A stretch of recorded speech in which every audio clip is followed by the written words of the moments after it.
लोकसभा स्थगित करवाकर इस तरह कांग्रेसी सांसदों ने अपनी पार्टी के अध्यक्ष मल्लिकार्जुन खड़गे का जन्मदिन मनाया।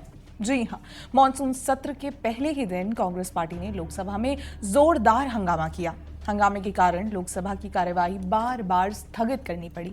स्थगन के दौरान खड़गे ने अपने जन्मदिन का केक काटा।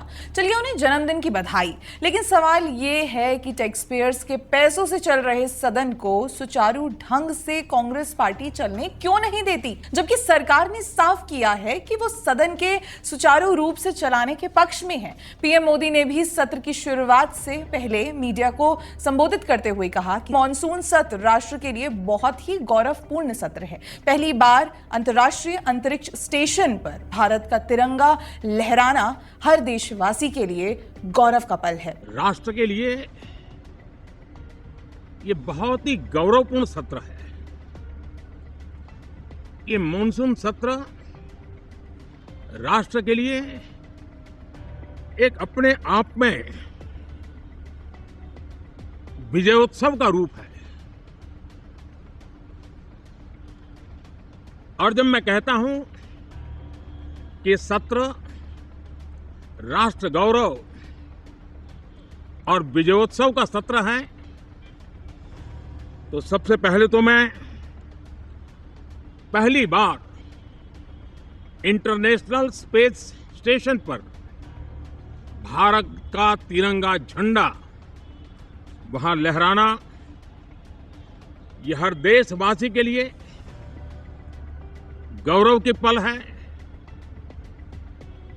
देश में साइंस टेक्नोलॉजी के प्रति, इनोवेशन के प्रति नया उमंग और उत्साह भरने वाली ये सफल यात्रा रही है। पीएम मोदी ने ऑपरेशन सिंदूर की बात करते हुए कहा कि ऑपरेशन सिंदूर के तहत 22 मिनट के अंदर आतंकवादियों के आकाओं के घरों को जमींदोज कर दिया गया। ऑपरेशन सिंदूर में भारत की सेना ने जो लक्ष्य निर्धारित किया था 100% अचीव किया। आतंकियों के आकाओं के घर में जाकर के 22 मिनट के भीतर भीतर ऑपरेशन सिंदूर के तहत उसको जमींदोज कर दिया गया। और मैंने बिहार की एक कार्यक्रम में इसकी घोषणा की थी, जो हमारी सैन्य शक्ति ने बहुत ही कम समय में सिद्ध करके दिखा दिया।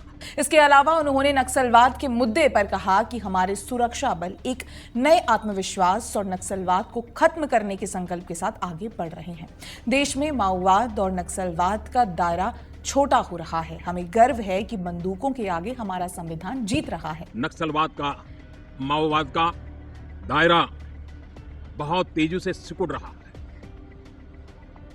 माओवाद को, नक्सलवाद को जड़ से उखाड़ने के संकल्प के साथ देश के सुरक्षा बल एक नए आत्मविश्वास से, तेज गति से सफलता की ओर कदम रख रहे हैं। और मैं गर्व से कह सकता हूं, देश में सैकड़ों जिले नक्सल की चपेट में से निकल करके आज मुक्ति का सांस ले रहे हैं। हमें गर्व है कि बम, बंदूक और पिस्तौल के सामने हमारा देश का संविधान जीत रहा है। हमारे देश का संविधान विजयी हो रहा है। देश के उज्जवल भविष्य के लिए साफ दिख रहा है कि कल तक जो रेड कॉरिडोर थे, वो आज ग्रीन ग्रोथ जोन में परिवर्तित होते नजर आ रहे हैं। पीएम मोदी ने अर्थव्यवस्था को लेकर कहा कि 2014 में आप सभी ने हमें जिम्मेदारी दी थी, तब देश फ्रेजाइल 5 के चरण से गुजर रहा था। आज भारत दुनिया की तीसरी सबसे बड़ी अर्थव्यवस्था बनने की दिशा में तेज गति से आगे बढ़ रहा है। 2014 में आप सबने हमें जिम्मेवारी दी, देश फ्रेजाइल 5 की अवस्था से गुजर रहा था। 2014 के पहले वैश्विक अर्थव्यवस्था में हम 10वें नंबर पर थे, और आज भारत तेज गति से दुनिया की तीसरे नंबर की अर्थव्यवस्था बनने की दिशा में आगे बढ़ रहा है, दरवाजे पर दस्तक दे रहा है। इन दिनों 25 करोड़ गरीबों का गरीबी से बाहर निकलना, जिसको विश्व की अनेक संस्थाएं सराहना कर रही हैं। देश में एक जमाना था 2014 के पहले, जब महंगाई का दर, इन्फ्लेशन रेट डबल डिजिट में हुआ करता था। आज 2% के आसपास आकर के देश के सामान्य मानव के जीवन में राहत बन गया है, सुविधा बन गया है। इसके अलावा उन्होंने सभी दलों से संसद में एकता की अपील करते हुए कहा कि दल हित में मत भले न मिले, लेकिन देश हित में मन जरूर मिले। राजनीतिक दल अलग अलग हैं, हर एक का अपना एक एजेंडा है, अपनी एक भूमिका है, लेकिन मैं इस वास्तविकता को स्वीकार करता हूं कि दल हित में मत भले न मिले, लेकिन देश हित में मन जरूर मिले। प्रतीत होता है कि पीएम मोदी की विस्तृत अपील का भी कांग्रेस पर कोई फर्क नहीं पड़ा। शायद यही कारण है कि दलीय राजनीति के चक्कर में कांग्रेस सदन में चर्चा तक नहीं होने देना चाहती है।